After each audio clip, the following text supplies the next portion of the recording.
Hi, Mats. Congratulations. Thank you. What a ride this year, right?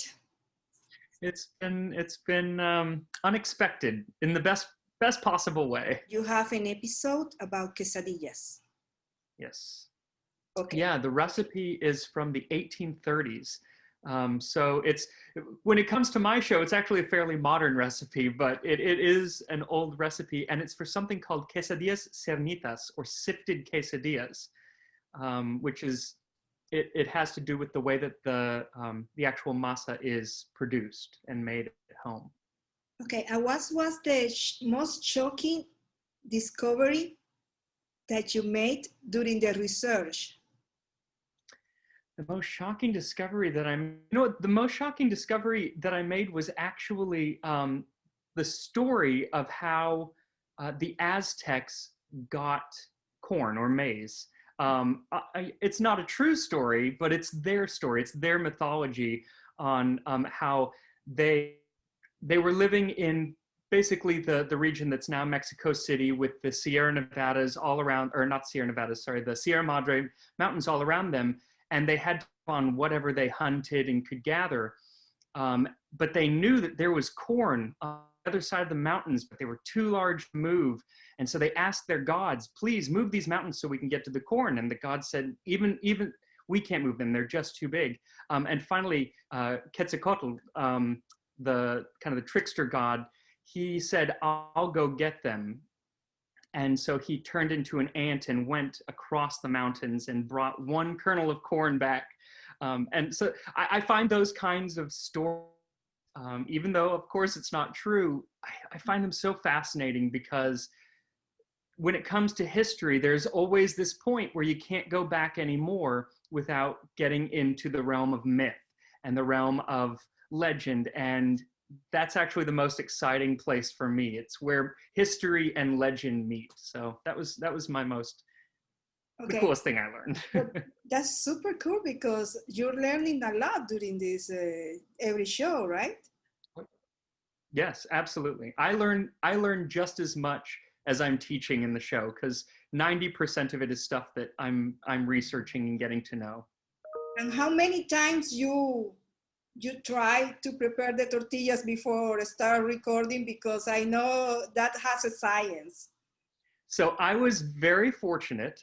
One, my fiance is Mexican, so it helps. He was able to give me some. He's also a Mendoza, actually. But yes, Jose Mendoza. And also, I had the great fortune on this episode to actually work with kind of a historian hero of mine, and he actually makes an appearance in the video, named Ken Albala, and he gave me some on how to make the tortillas.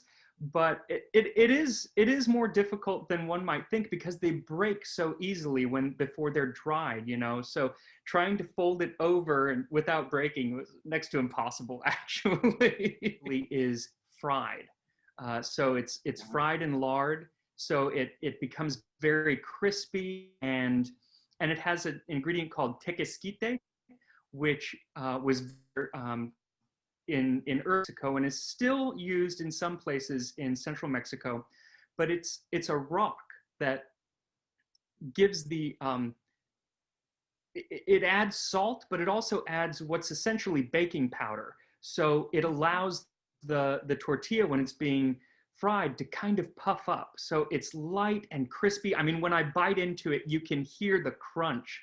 It's really unlike a quesadilla that you'd get today, especially in American restaurants, where, you know, it's always a flour tortilla that's just got cheese and then been grilled.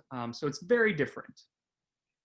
Matt, I was reading your story and I was so happy to interview you, because we can say that COVID changed your life.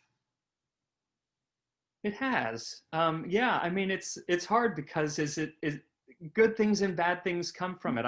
I didn't lose my other job, but I'm on furlough from a job that I love. But it's given me an opportunity to explore another passion of mine and bring it to other people.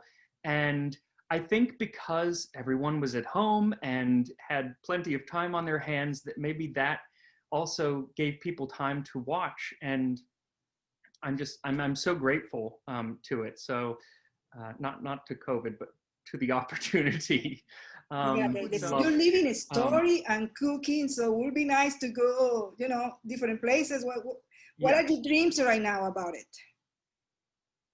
Well, you know, I mean, obviously travel is very expensive, but my hope is that I would be able to take at least some shows on the road, because one, there are a lot of cultures I want to cover that I don't feel like I will, even through research, I'll ever really be able to do certain things justice.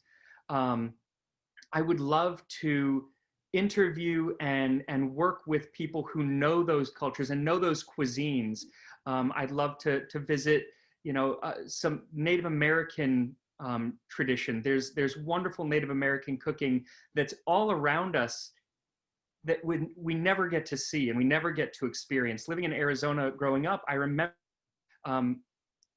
being able to try some of it, and it was so foreign, even though it was right here. We're living amongst it. So, and I think that then could extend to Asia and Africa and just so many places in the world, as well as there are dishes. I really want to make haggis. Well, you can't make a traditional haggis from Scotland here in America because some of the ingredients are actually not legal.